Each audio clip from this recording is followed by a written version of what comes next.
Como siempre, vamos a dar inicio presentándoles acá la pantalla.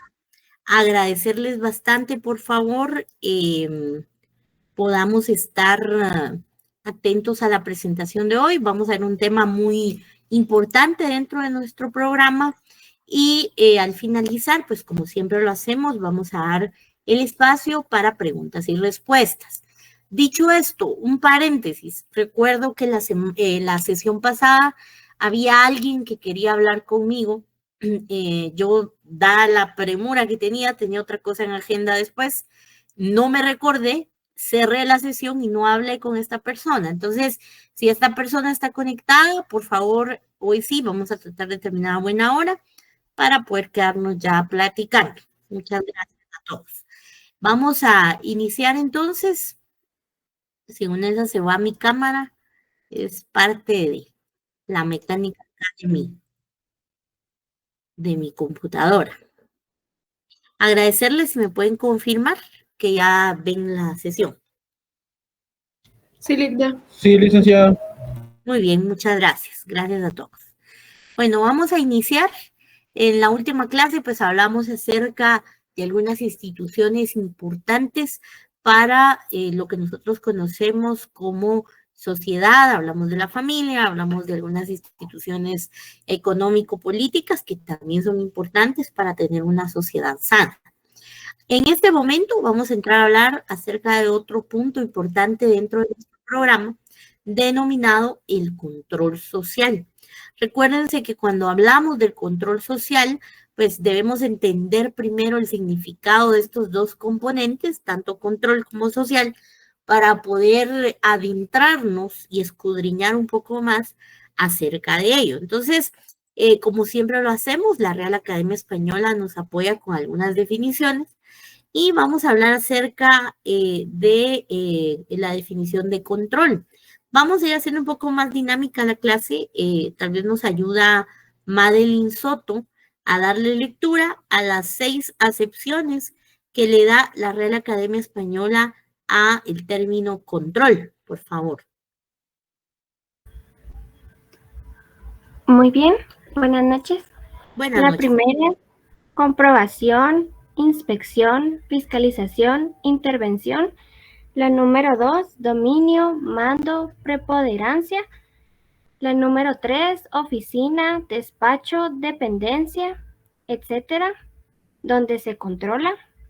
La número 4, puesto de control. La número 5, regulación manual o automática sobre un sistema. La número 6, testigo. Muy bien. Gracias, Madeline, muy amable. Bueno, vean que tiene diferentes acepciones, pero tienen algo en común, la mayoría, por lo menos de la 1 a la 5. Esas acepciones tienen algo en común. Miren, pues, la primera nos dice inspección, fiscalización. ¿Eso qué implica? Que hay una autoridad, ¿verdad? Cuando yo digo, bueno, si yo soy funcionaria pública, yo digo, me va a llegar a fiscalizar la Contraloría, por ejemplo. Yo sé entonces que hay una autoridad superior, en este caso que es la Contraloría General de Cuentas, que va a llegar a auditar lo que yo esté haciendo, que va a llegar a verificar que lo que yo esté efectuando vaya de acuerdo con la ley, vaya de acuerdo con los manuales, los procedimientos y que yo no esté haciendo arbitrariedades. Vean la segunda acepción que me parece la más acertada, porque nos dice, como bien le dio lectura a nuestra compañera, dominio, mando, ¿verdad? Quien ejerce un dominio, quien ejerce mando sobre algo, no lo hace alguien que es un súbdito, ¿verdad? Siempre lo va a hacer alguien que ostenta una calidad de autoridad. Luego tenemos oficina, despacho, dependencia. Si bien hablamos de una situación ya un poco más operativa, de igual forma se refleja la autoridad dentro de esos despachos y esa oficina. Puesto de control, vean que es más claro todavía, ¿verdad? Un puesto donde alguien ejerce la autoridad para tener el control.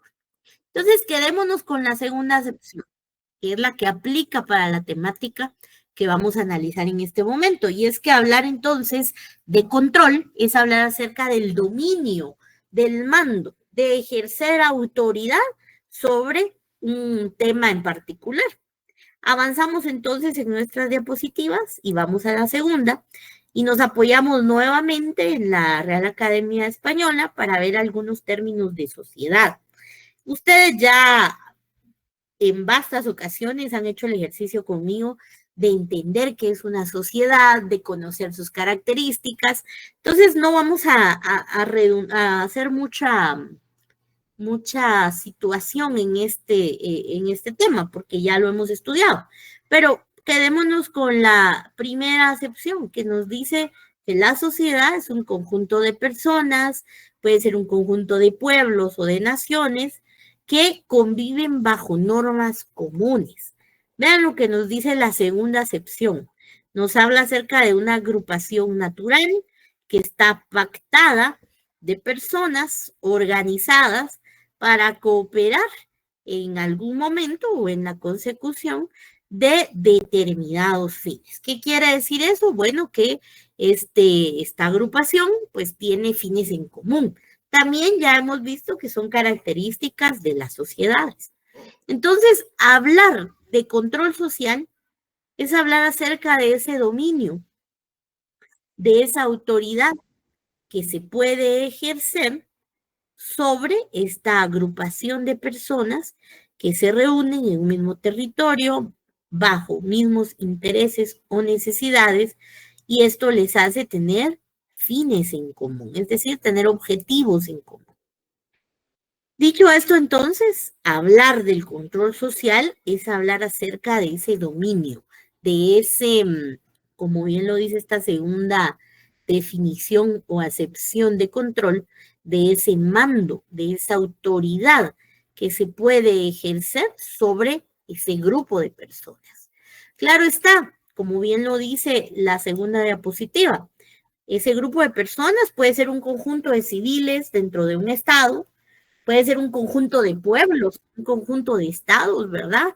Como por ejemplo los Estados Unidos de América o los Estados Unidos mexicanos, ¿verdad? Que decidieron unirse varios estados. ¿Por qué hablamos de esta situación? Solo quiero bajarle volumen a esto, disculpe.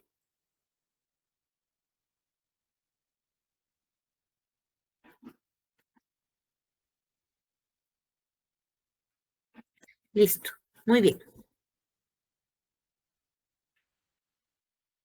Muy bien. Entonces, ¿por qué es importante hablar de este tema y por qué nuestro programa lo contempla?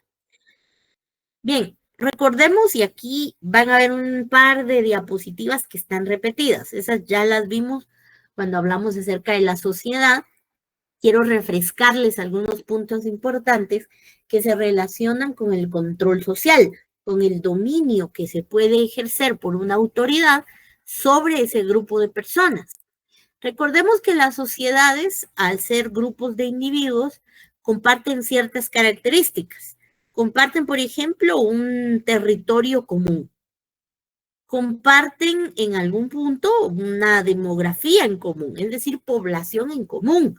¿Qué implica que compartamos un territorio y que compartamos una unidad demográfica? Es decir, que como personas físicas debamos estar juntos bajo un determinado tiempo. Bueno, si hablamos de la sociedad guatemalteca en general, eso implica que usted tenga vecinos, que usted tenga vecinas, que naturalmente conviva en su diario vivir con esas personas. Y tener una zona geográfica común también nos lleva a poder establecer ciertos límites entre nosotros. Imagínense, cada uno en su colonia, en su residencial, en su barrio, donde sea que usted viva. Imagínense que su vecino, que el de enfrente, el de a la par, el que tiene casa atrás, no tuviera un límite de dónde empieza la casa de él y dónde termina la casa suya. Tal vez usted estaría saliendo de su habitación de dormir, quizá en un short, así en ropa cómoda, y se lo encuentra, ¿verdad? Se empieza a reír de usted por cómo se ve cuando se duerme. Ahorita tal vez les da risa, ¿verdad? Pero si se dan cuenta, hay un término que yo acabo de utilizar, un límite, ¿verdad? Un límite entre usted, entre el terreno suyo y el terreno de su vecino. ¿Y por qué les hablo yo de esto? Bueno, porque parte de tener dominio sobre estas agrupaciones de personas, que son las sociedades, en sus diversas variantes, es precisamente o implica que ese dominio establezca límites. Y esos límites tienen un porqué, ¿verdad? Tienen como fin que la convivencia sea pues muy armoniosa. Yo estoy segura que si eso llegara a pasar al otro día, usted tal vez ya no le daría tanta confianza o ya no saludaría tanto a ese vecino, tal vez por pena o tal vez porque, bueno, no quiero que me siga irrespetando, ¿verdad? A diferencia de que si cada uno tiene su privacidad, pues se saludan y conviven muy cordialmente. Entonces, estas características que tiene la sociedad nos obligan de alguna manera a tener una convivencia constante y a estructurarnos como sociedad. Ustedes recordarán que ya hablamos acerca de que toda sociedad tiene una estructura, tiene un orden, un lugar especial para cada uno de nosotros dentro de la misma. Como tal, tiene ciertas características y quisiera enfocarme en la primera, que ya la hablamos en otras sesiones virtuales, que es la jerarquización. ¿Y qué quiere decir eso? Bueno, que hay de alguna manera jerarquías, que hay autoridad precisamente en esa agrupación de personas. Si hablamos de la sociedad en general, usted en su colonia, en su barrio, en su residencial, si usted vive en un residencial, en una colonia, pues que hay un comité de vecinos, ¿verdad? Que son los que se encargan de ver la administración del lugar, que todo esté en orden, que se cumplan las normas, las pequeñas normas que se han emitido como reglamentos, que no hayan fiestas, qué sé yo. Si usted está, por ejemplo, en un barrio, en un municipio, hay un alcalde auxiliar normalmente en la estructura organizativa de la municipalidad para que le atienda, ¿verdad? Que funge como autoridad, que cuando se está llenando de agua la colonia, usted sabe que puede llamar al alcalde auxiliar para reportarlo, porque son ellos los que tienen que llegar a ver cómo destraban los tragantes, ¿verdad?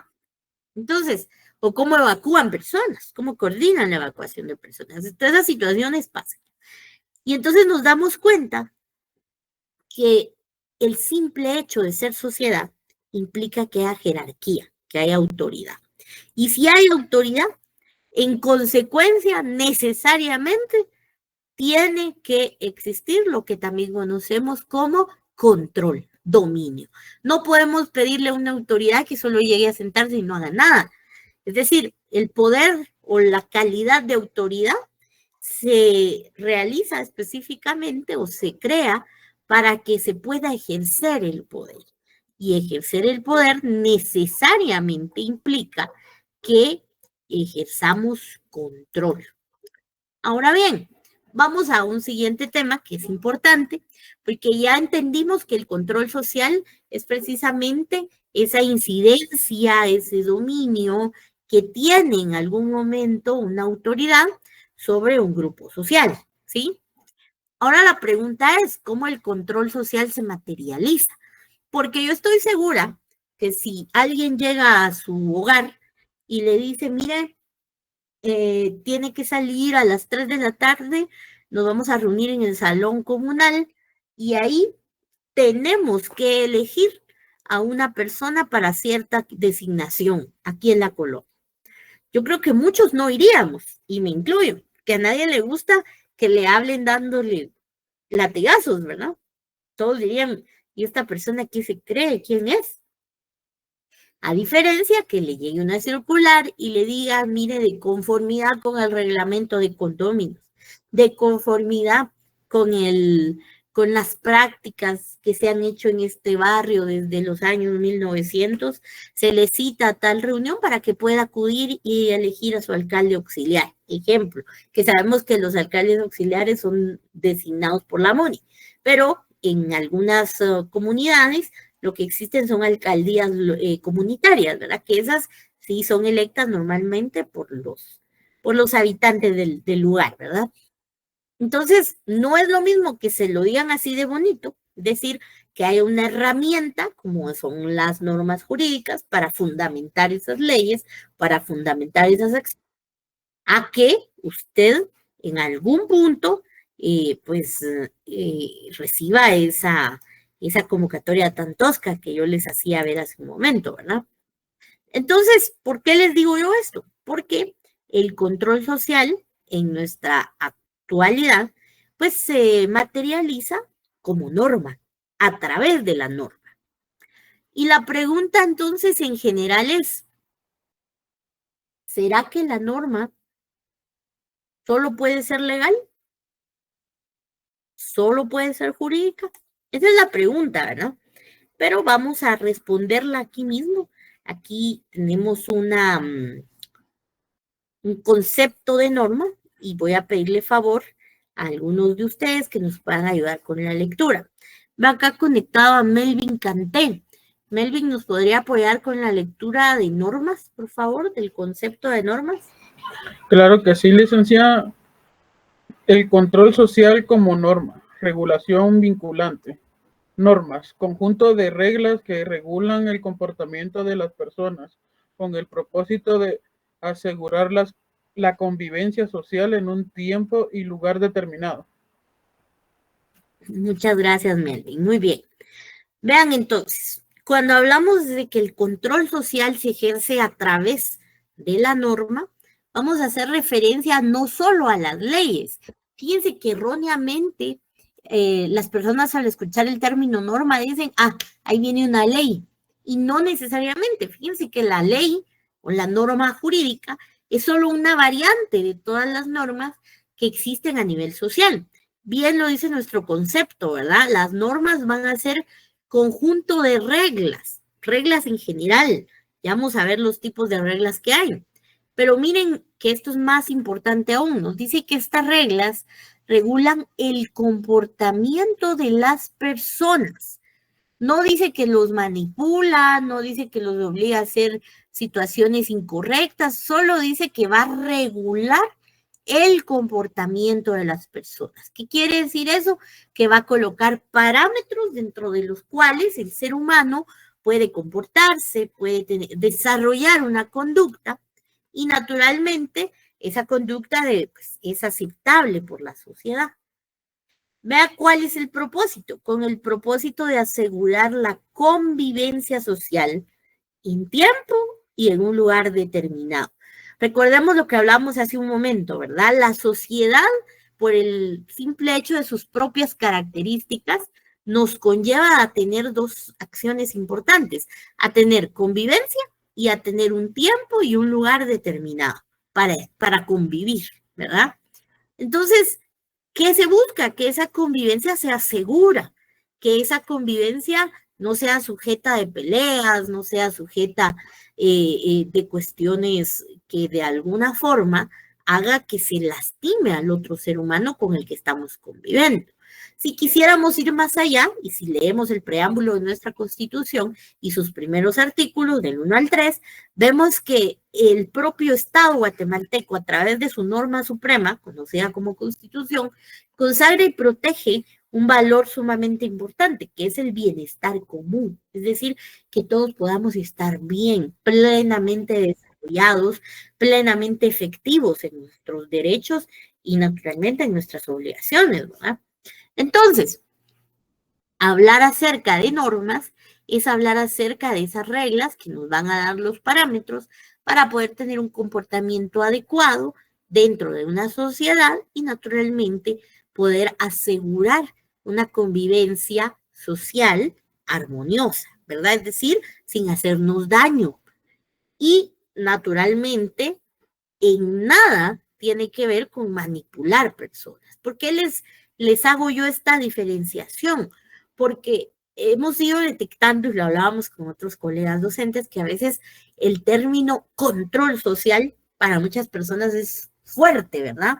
Y consideran entonces que como la norma jurídica es parte de las normas y el control social se da a través de la norma jurídica es mala, ¿verdad? La norma jurídica manipula y entonces derroquemos las normas jurídicas.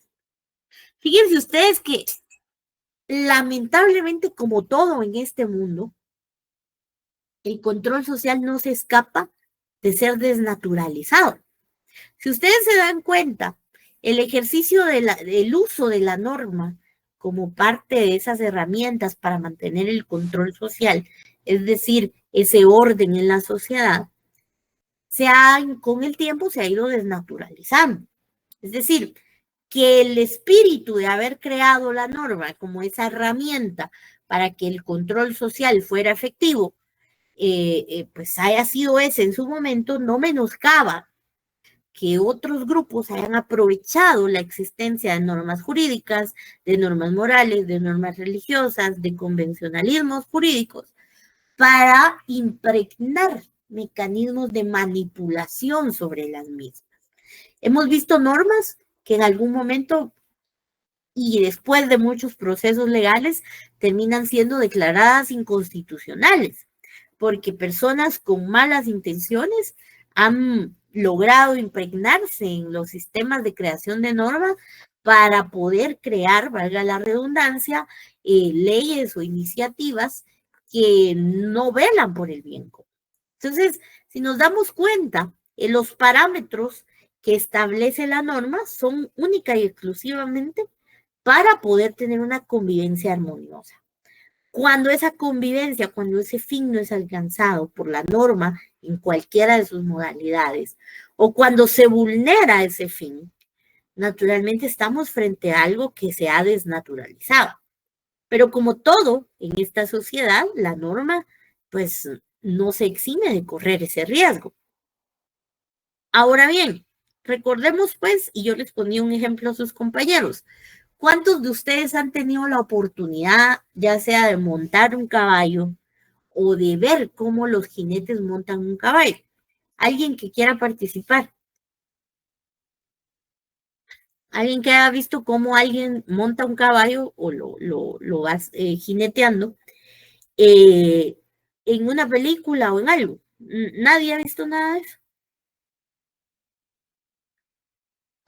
Yo en lo personal sí he montado, pero me da miedo. Entonces solo por Gracias. Gracias, Dani. Cuéntenos, ¿por qué le da miedo? Fíjese que como no soy jinete o no puedo manipular el animalito, entonces solo guiado. Entonces si me sueltan, soy muy gritona y me da mucho pánico. Sí, ¿verdad? Le da pena que el animal salga corriendo y usted vaya encima, la pueda tirar. Sí, claro. ¿Verdad? Fíjese que, muchas gracias, Dani, por participar, porque fíjese que su ejemplo es la mejor referencia que podemos utilizar como una analogía al control social. Fíjense ustedes, Dani dijo algo importante. El caballo es lindo, lo puedo admirar, está precioso, pero si yo me subo y yo no sé cómo controlarlo, el animal tiene un instinto y él va, ¿verdad? Él corre porque va a sentir carga, porque es un animalito que va. Lo mismo pasa en la sociedad. La sociedad está, nosotros existimos, pero si no tenemos reglas, en este caso, si Dani supiera, si pudiera manejar las riendas de ese animal, ustedes han visto, las riendas son las cuerdas con las que se les da una instrucción a esos animales, pues ella iría tranquila porque sabe que tiene el control, ¿verdad? Sabe que ese animal tampoco lo va a ir masacrando, ¿verdad? Sino que simplemente ella sabe que ella no va a correr peligro sobre ese animal, que ella no se va a lastimar, que ella va a estar bien y que las personas que están a su alrededor también van a estar bien. Porque fíjense que si Dani se arriesga y dice, bueno, mi vida a mí no me importa, yo me subo al caballo y si vivo bien y si no, ya era mi día, bueno, puede ser que Dani diga eso, pero ¿qué pasa si ese caballo se va a estrellar frente a una escuelita con muchos niños? ¿Acaso esos niños tenían la culpa? ¿Qué tal si se pasa llevando a una señora de la tercera edad? ¿Ella decidió eso? No, ¿verdad? Bueno, lo mismo pasa en la sociedad. Esa rienda que la sociedad necesita tener para tener parámetros, ¿verdad? Naturalmente la hace la norma. Volviendo al ejemplo de Dani y el caballo que tenemos en imaginario. Dani con la rienda tampoco va a lastimar al caballo. Dani lo que va a hacer es que va a ir en el caballo, lo va a jinetear, le va a dar instrucciones y le va a dar un parámetro. Es decir, corre caballo, pero corre de una manera adecuada. de una manera en la que no me puedas votar. Bueno, lo mismo nos dicen a nosotros las normas, ¿verdad? Tú puedes hacer esta acción o puedes no hacer esta acción. Simplemente no nos están diciendo cómo vivir, pero sí nos dan parámetros de donde no debemos salir. Entendiendo esto, claro está, es vulnerable. Y si vamos al caso de Dani, ¿qué pasa si no es Dani la que va a subirse al caballo? Sino que es otra persona que no sabemos sus intenciones y que en una de esas esa persona sí se ve muy afectada, ¿verdad? En una de esas esa persona sí dice, no, yo sí quiero ejercer el control y si ese animal no me hace caso lo voy a lastimar para que aprenda. Puede ser, ¿verdad? Porque hay gente que lamentablemente todavía piensa así y va a lastimar al animalito. Bueno, seguramente va a ser sancionado, eso no me cabe duda. Pero lo mismo pasa con las normas. A veces los gobernantes, en el ejercicio de su interpretación o de su aplicación, las tergiversan, ¿verdad? Y es ahí donde, afortunadamente, en el caso de las normas jurídicas, sí existen ciertos mecanismos para poder revertir esas acciones. Cosa que no pasa en las normas morales, en las religiosas o en los convencionalismos sociales. Lamentablemente eso ahí no sucede, ¿verdad? Pero bueno, ya son cosas que vamos a entrar a platicar ahorita. Dicho esto, entonces, me gustaría que entremos a ver la clasificación de las normas, entendiendo pues que hablar del control social y hablar de la norma no es hablar acerca de un dominio malintencionado o de una manipulación, sino que es hablar de ese control, de ese orden necesario, esos parámetros de comportamientos necesarios que toda sociedad requiere para poder vivir en paz y alcanzar el bien común, ¿sí? Que está sujeto a perversiones, es cierto, pero son situaciones que pues, en el camino cada estado va resolviendo. Ahora sí vamos a entrar a ver entonces cuáles son esas clasificaciones de normas. Como les digo, dentro de las normas no solo está la norma jurídica, en este caso vamos a empezar con la norma religiosa. Vamos a leer el concepto y también vamos a analizarlo un poco más a detalle. Vamos a ver quiénes están acá conectados que nos puedan ayudar con esa lectura. Alexa Rodas, ¿nos podría ayudar con la lectura de norma religiosa? Sí, licenciada. Adelante, gracias. Norma religiosa. Estructuralmente, las normas religiosas son reglas de conducta mediante las cuales se establece qué acciones están permitidas y cuáles prohibidas. El cumplimiento da lugar al pecado, que en este sentido es la consecuencia mediante la cual se expresa el castigo divino y constituye la amenaza mediante la que se pretende que los individuos cumplan con las prescripciones ordenadas en las normas. ¿Hasta ahí os digo? Muy bien, no, ahí estamos, Alexa, gracias. Muy bien. Ven, aquí hay varias situaciones. Para empezar, a diferencia de la norma jurídica, en el caso de la norma religiosa, pues vamos a hablar de ciertas reglas de conducta a través de las cuales pues se establecen ciertas acciones, ¿verdad? Algunas están permitidas, algunas otras están prohibidas, todo depende del credo que se profese.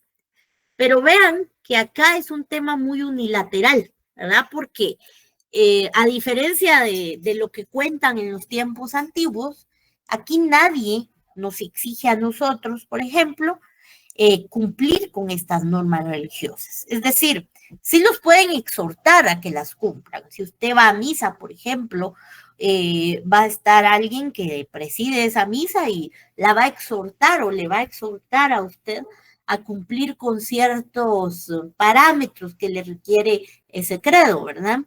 Pero en ningún momento le van a dar un castigo físico o lo van a dejar a usted sin capacidad de mover algún tema, ya sea financiero o de interés social para usted mismo, a nivel de su convivencia en sociedad. No, simplemente lo que va a pasar es que usted en algún punto puede sentirse mal consigo mismo y con ese credo que se está profesando. En cualquiera de las religiones o en la mayoría que hoy están vigentes o que más suenan en el país, pues hay una figura en común, ¿verdad? Que es el pecado. Sin embargo, pues no todos los pecados están tipificados, por ejemplo, con cárcel. Si usted habla, por ejemplo, del asesinato, pues naturalmente es un pecado en lo espiritual y en la vida material, si quisiéramos verlo así, pues está penado por la ley. Pero hay algunas otras situaciones que no están penadas por la ley. Si usted se va a los 10 mandamientos, hay algunos mandamientos que no están penados por la ley terrenal. Entonces, ¿por qué les digo yo esto? Porque el cumplimiento o incumplimiento de estas acciones propias de las normas religiosas, de estos dogmas propios de las normas religiosas, lo que da lugar es, en su cumplimiento es al pecado, y naturalmente ese pecado es el que resuena en un castigo divino en algún momento y resuena en la misma persona. Si usted va caminando, nadie le va a decir, usted es el que ayer pecó sobre tal cosa. No, es sobre su propia conciencia, y en muchas ocasiones es usted mismo, usted misma, quien se recrimina y se recuerda qué hizo mal, en qué pecado se constituye y qué castigo espiritual puede tener. Entonces, las tres grandes diferencias que podemos encontrar entre la norma religiosa y la norma jurídica, que ya vamos a hablar de ella, es que en primer lugar, pues no todos sus incumplimientos están penados por la ley terrenal. Segundo lugar, es bastante unilateral porque usted mismo es quien tiene esa conciencia de cumplir o no cumplir con estos parámetros. Y en tercer lugar, pero no menos importante, es que este tipo de normas, al ser normas religiosas, pues no son impuestas desde alguna manera, sino que hay una voluntad, no son coercitivas, sino que usted voluntariamente decide creer en alguna de ellas, practicarla y naturalmente pedir perdón si es que las incumplió, ¿verdad? Es un tema más unilateral y voluntario que a diferencia de las normas legales, que ya vamos a hablar de ellas. Vamos a hablar acerca, siempre en el tema de la norma religiosa, de su incidencia. Fíjense que este tipo de norma, si bien no es algo que usted pueda cuantificar, ¿verdad? Porque si usted se va a estudiar en el área social la comisión de ciertos delitos, como hoy en día, por ejemplo, que es el tema de las pandillas, que es lo que más ha estado sonando, y ve el tema de extorsión, por ejemplo, usted puede ir a ciertas instituciones del Estado que se dedican específicamente a recolectar datos sobre estos fenómenos, ¿verdad? De cómo la extorsión afecta, en qué sectores, qué rubros afecta, económicos, ¿verdad? Desde qué año se viene dando, en qué año ha tenido un nivel más alto de preponderancia esta situación, como es el delito de la extorsión, y cómo ha evolucionado esa figura hoy en día a nivel mundial incluso. Usted puede acudir a muchas instituciones que contabilizan esos resultados, ¿sí? No solo de combate, sino de cómo ha crecido ese fenómeno. En el caso de la norma religiosa y su cumplimiento, no hay un ente que controle, no se puede contabilizar, porque realmente su incidencia, si bien puede ser un impacto general, porque puede tener implicaciones en el comportamiento de las personas, quienes única y exclusivamente sabemos qué tanto es buena o qué tanto es mala, somos quienes las practicamos, porque al final de cuentas, la norma religiosa tiene una incidencia primordial o en primacía en el espíritu del ser humano. Claro está que si tenemos seres humanos con espíritu adecuado, con un espíritu en paz, vamos a tener familias en paz y por ende vamos a tener sociedades en paz. Pero no es algo que se pueda contabilizar tan fácil. ¿Por qué? Porque su incidencia es intangible, es decir, no la podemos ver. Es algo que se ve más allá, ¿verdad? Que se ve en el espíritu de las personas. Claro, luego se refleja en las incidencias de paz que pueda haber en algún lugar, pero es un poco más difícil de contabilizar. Muy bien, Vamos a hablar de otra norma que se llama convencionalismos sociales, y aquí siempre vamos a apoyarnos en alguien para poder tener la lectura adecuada. Vamos a bajar un poco más en los nombres. Estoy quedando solo en la A. Vamos a ver. Está Evelyn Nicole Ramos. Si Evelyn nos puede ayudar con la lectura de los convencionalismos sociales, por favor, que es la definición que inicia citando a García Maínez. Buenas noches, licenciada. Sí, Buenas noches. Adelante. sería García Maínez sostiene que los convencionalismos sociales son reglas de conducta exterior incoercibles, heterónomas y unilaterales. También se le denominan reglas de trato social, de cortesía o de etiqueta, las cuales permiten desarrollar una vida social más amena y cordial. Cortesía o bien conducirnos conforme a ciertas reglas establecidas para circunstancias y momentos determinados.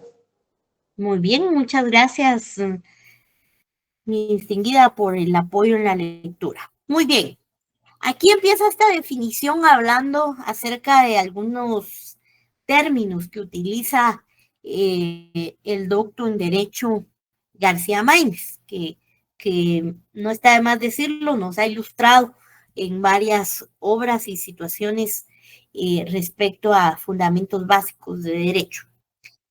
Y de alguna forma se habla acerca de que estos convencionalismos sociales son mucho más reglas de conducta exterior, a diferencia de la norma religiosa que incide en su espíritu, que incide en la paz interna que usted pueda sentir o no sentir. Los convencionalismos sociales se utilizan de forma externa, es decir, hago referencia a mi comportamiento en la vida social común. Es decir, si yo sé que me convocan a una boda de noche en un jardín, yo sé que voy a cumplir con ciertos convencionalismos, ¿verdad? Con ciertas normas de etiqueta básica para ese tipo de actividades. Por ejemplo, si soy dama, no voy a ir con vestido negro, ¿verdad? Ya sabemos que hay alguna situación ahí que hace sentir mal a la novia. Tampoco voy a ir con vestido blanco, ¿verdad? Porque la novia es la que se casa ese día.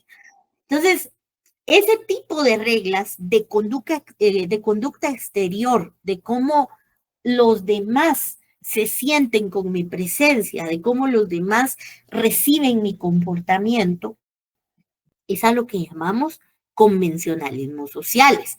Vean la segunda definición, que es mucho más amplia, ¿verdad? También se le denominan reglas de trato social, de cortesía o de etiqueta, ¿verdad? Las cuales permiten desarrollar pues una vida social mucho más amena, es decir, en cortesía.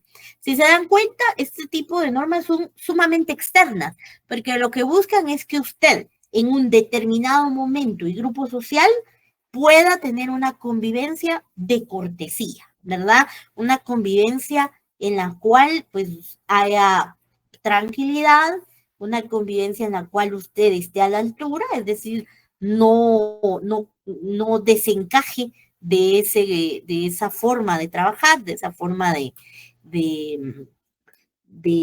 estar, ¿verdad? De convivir, y naturalmente que usted no se sienta excluido. Por eso dice que son ciertas reglas establecidas para circunstancias y para momentos determinados. Si usted sabe que es un baile de gala, pues va a ir vestida o vestido de una forma adecuada para ese momento, ¿verdad? No significa que usted todos los días va a andar con el smoking puesto o que usted todos los días va a andar con los tacones de tantos centímetros puestos, ¿no? Tal vez en nuestro día a día andamos en tenis, ¿verdad? Pero en ese momento, para esa actividad, esa es la etiqueta que usted tiene que respetar, ¿verdad? Entonces, hay varias características que nos habla García Maínez sobre este tipo de normas también, ¿verdad? Que son convencionalismos sociales. Vamos a hablar de cada una de ellas. Para empezar, es una norma de conducta exterior, creo que eso ya lo tenemos bien claro porque es nuestro comportamiento hacia los demás, ¿verdad? El uso de cubiertos cuando estemos en ciertos lugares, en ciertos momentos, qué cubiertos utilizar, la etiqueta que vamos a respetar ese día. Incluso para nosotros como abogados el protocolo que utilizamos, y no estoy hablando del protocolo notarial, sino de la forma en la cual nosotros nos conducimos en ciertos momentos, como por ejemplo una audiencia ante órgano jurisdiccional. Ahí aplicamos esos convencionalismos sociales.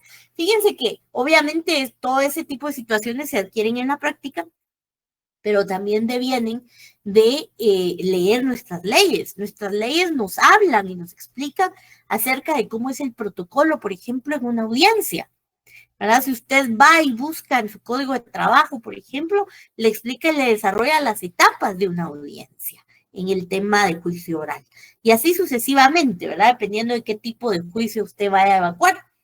¿Por qué le digo yo esto? Porque hay ciertas cuestiones, por ejemplo, y no sé si ha escuchado, pero si alguien acá trabaja en el OJ, por ejemplo, sabe que hay ciertas judicaturas donde usted no puede llegar sin su saco, ¿verdad? Porque lo sacan de la audiencia. Usted no puede llegar y dirigirse al juzgador como que fuera su amigo. Así usted tal vez lo haya conocido en la universidad.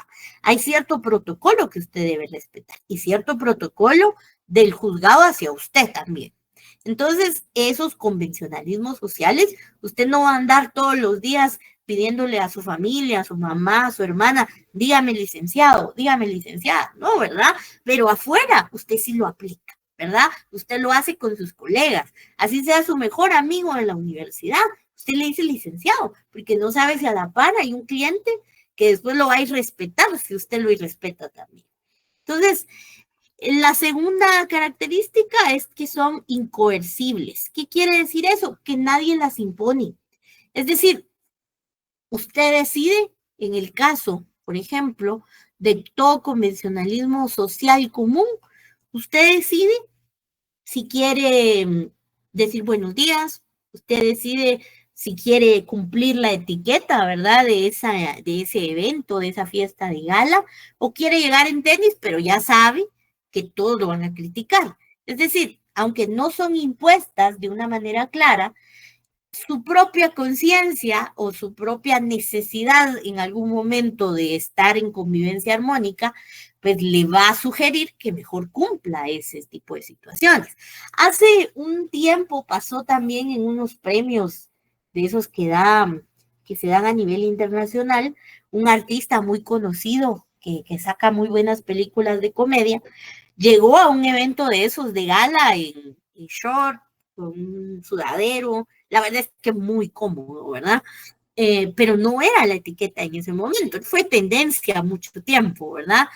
Ahí usted tiene que estar consciente que realmente si aguanta el nivel de crítica, hágalo, pero si no lo soporta, mejor se pliega, ¿verdad? A ese tipo de convencionalismos. Entonces, nos damos cuenta que no son impuestos, ¿verdad? No son impuestos por una persona en específico, sino que son absorbidos, son adaptados por nosotros mismos para sentirnos bien con nosotros mismos y con las personas con las que estemos conviviendo. Es decir, al final de cuentas, para no sentirnos fuera del grupo en algún momento.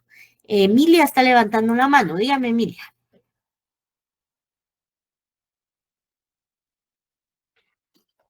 Licenciada, buenas noches.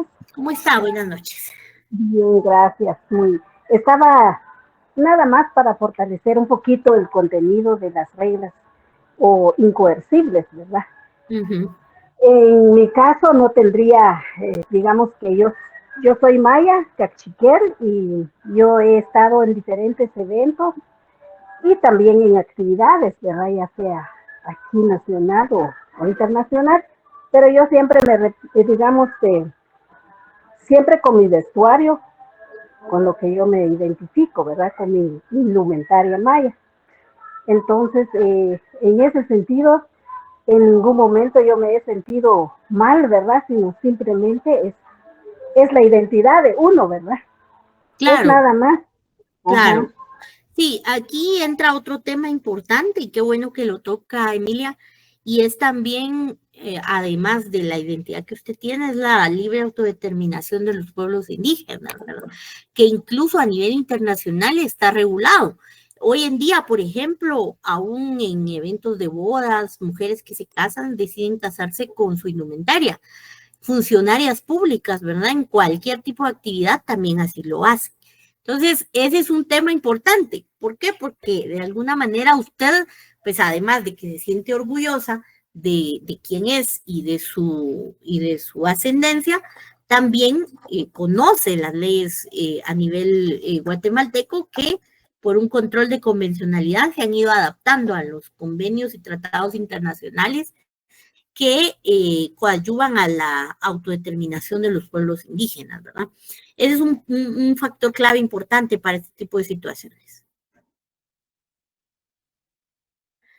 Muy bien, vamos a continuar con las siguientes para poder avanzar.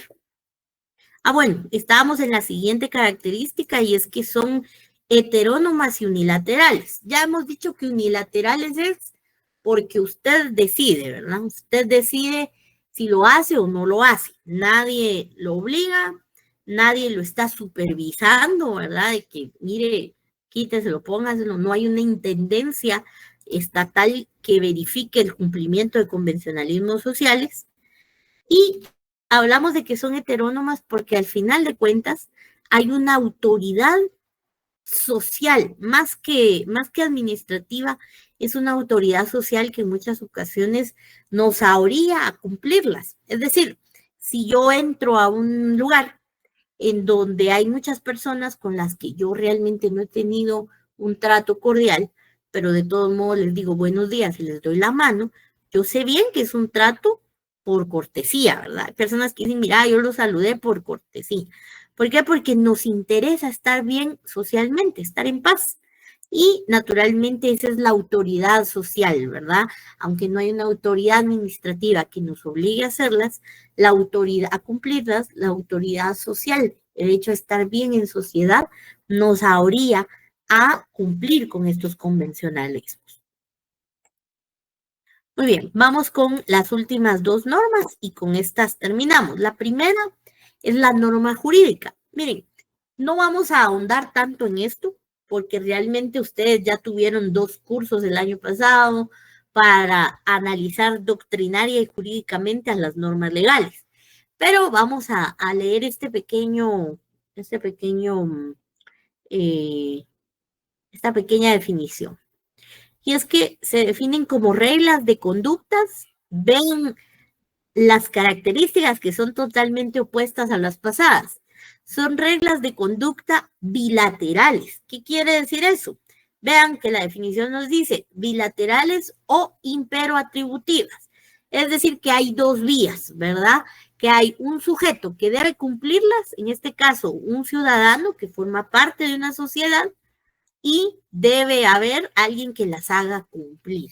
En este caso puede ser el Congreso de la República en algún momento dictando alguna normativa ordinaria, puede ser en algún momento también algún reglamento a través de presidencia y todos sus ministerios o alguna autoridad autónoma, puede ser también el mismo organismo judicial haciendo valer resoluciones judiciales, valga la redundancia, pero todos al final forman parte de una gran casa que se llama Estado guatemalteco, ¿verdad? Entonces, de todas las normas que ya hemos estudiado, solo las normas jurídicas son aquellas que el Estado guatemalteco vela porque se cumplan y por hacerlas cumplir. Por eso es que, a diferencia de las otras normas, la norma jurídica sí es imperoatributiva y bilateral. ¿Por qué? Porque hay 2 sujetos, uno que hace cumplirlas, uno que las cumple, y naturalmente, al tener uno la obligación de cumplirlas, el otro tiene el derecho de hacerlas cumplir y viceversa, ¿verdad? Entonces, imperoatributivo quiere decir que así como genera derechos, también genera obligación. Yo puedo decir, tengo el derecho a la vida. Bueno, licenciada, es cierto, la Constitución se lo da, pero también le da algunas otras obligaciones. Al cumplir usted 18 años, tiene que cumplir ciertas obligaciones con su patria, ¿verdad? Como defender la Constitución, como elegir y ser electa, y entre otras situaciones, ¿verdad? No digamos todas las obligaciones civiles que devienen ya de una vida activa, socialmente hablando, ¿verdad? Hablamos luego de otra característica y es que la norma jurídica sí es coercible. ¿Qué quiere decir eso? Que es coercitiva, ¿verdad? Que es impuesta. Que en este caso no nos preguntan, mire, ¿será que usted quiere cumplir con la norma? No, está totalmente impuesta y usted la cumple, nos guste o no, ¿verdad? Y lo hablábamos con los compañeros de la otra sección. ¿Cuántos no vamos a pagar nuestro impuesto de circulación? Los que pues vamos a los bancos todavía o los que lo hacen en línea y lo hacemos con un dolor en el corazón, ¿verdad? Porque es como, bueno, ¿de qué me sirve pagar si igual mis carreteras están malas, si igual se me va a fregar la llanta, por decirlo de alguna manera, en alguna carretera? Pues sabemos que no se está utilizando el dinero para eso, ¿verdad? Entonces, nos guste o no, las normas están impuestas, son coercibles. Y para terminar, pues son heterónomas. ¿Por qué? Porque hay una figura que ejerce autoridad para ese cumplimiento y es el Estado guatemalteco a través de sus diferentes instituciones. Por último, entonces, vienen las normas morales o la norma moral. Y fíjense que esta pues se va a distinguir como concepciones que tenemos los individuos y para poder distinguir lo que está bien y lo que está mal, se puede conocer también o se conoce también la norma moral como valores éticos. ¿Qué quiere decir esto? Miren, algunos van a decir, no se parece la religiosa a la moral. Se parece, pero no son iguales, son semejantes. Entre la moral y la religiosa, la característica común es que hay un elemento de voluntad. Es decir, voluntariamente decido creerlas y decido cumplirlas, ¿sí? Porque es un tema unilateral. Es decir, el hecho de ser unilaterales le corresponde a ambas, tanto a la norma moral como a la norma religiosa. La gran diferencia dista en que de alguna forma la norma religiosa pues apela precisamente a un credo en particular. Quiere decir que cada uno de nosotros podrá tener acepciones diferentes sobre ciertos conceptos. Es decir, la liturgia de la Iglesia Católica no es la misma que algunas otras iglesias. Entonces van a haber variantes. En el caso de la norma moral, hay un tema un poco más universal, porque hablamos acerca de valores éticos, valores que pues de alguna manera son generales y que sin importar en muchas ocasiones nuestra nacionalidad, nuestras creencias, los compartimos, porque han sido valores que se sientan en las bases de la ética, en las bases de la conciencia humana y de la buena convivencia. ¿Cómo han servido estas ideas, estos valores para poder convivir bien en sociedad? Un ejemplo, a todos desde niños, ya sea en el jardín infantil, en la primaria, nos enseñan algunos valores, como por ejemplo la solidaridad. Cuando usted le enseñaban que si su amiguito se caía, usted lo tiene que levantar. Bueno, lo mismo pasa, ¿verdad? La solidaridad ya de adultos.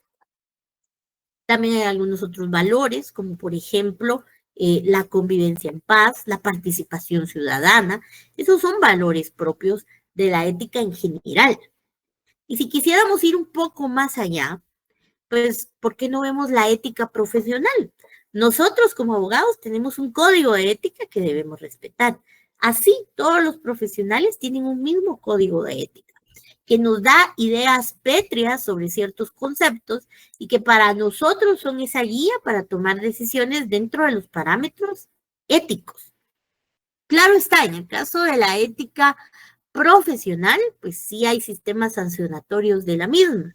En el caso de la ética a nivel de moralidad en general, pues vamos a tener algunas variantes en donde no es que todo se castigue, ¿verdad? Sino que en algún momento vamos a encontrar variantes de ello y que depende única y exclusivamente de la voluntad de la persona para cumplirlos. Pero que la mayoría de nosotros cumplimos porque se heredan mucho más por la cultura. Es decir, puede ser que ustedes de niño le enseñaron el valor de compartir.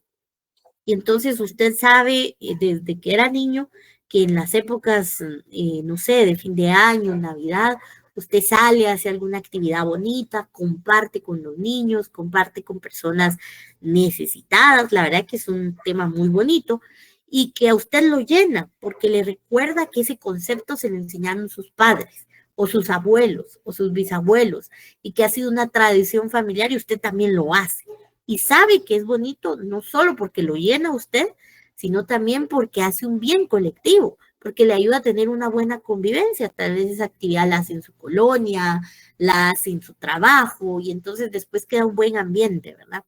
Esas son las normas morales, las que responden a esos valores éticos que han trascendido a través del tiempo y que sin importar las creencias o los credos que cada uno de nosotros vayamos a profesar, pues son temas universales que casi siempre generan una buena convivencia en sociedad y que usted lo cumple por sentirse en muchas ocasiones bien con usted mismo.